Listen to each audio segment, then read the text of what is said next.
ప్రధాని మోదీ నాయకత్వంలో దేశం అభివృద్ధి పదంలో దూసుకుపోతోందని బీజేపీ నాయకుడు అంజు కుమార్ రెడ్డి తెలిపారు.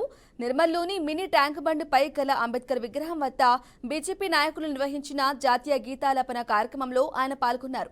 ఈ సందర్భంగా అంబేద్కర్ విగ్రహానికి పూలమాలలు వేసి నివాళులర్పించారు. రాబోయే తరాలకు వికసిత భారత్, అభివృద్ధి భారత్ అందించేందుకు ప్రధాని మోదీ కృషి చేస్తున్నారని చెప్పుకొచ్చారు. ప్రధాని చేపడుతున్న అభివృద్ధి పథకాలను ప్రతి ఒక్కరికి వివరించాలని అంజు కుమార్ రెడ్డి సూచించారు.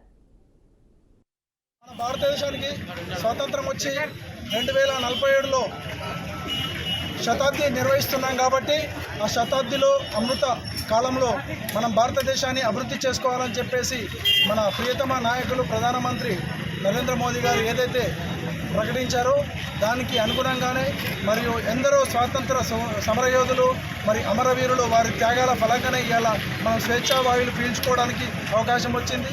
భావితరాలకు కూడా అభివృద్ధి చెందిన భారతదేశాన్ని చూడాలని చెప్పేసి ఇప్పుడు నా వెనుక ఉన్న విద్యార్థి సహోదరులందరికీ కూడా పేరు పేరున నేను చెప్పేది ఏంటంటే మీరందరూ కూడా ఈ అభివృద్ధిలో భాగం పంచుకొని నరేంద్ర మోదీ గారు ఏదైతే ప్రకటించారో దానిలో అందరం మనము భాగస్వాములమయ్యి భారతదేశాన్ని అభివృద్ధి చెందిన దేశంగా 2047 వరకు చేయాలి.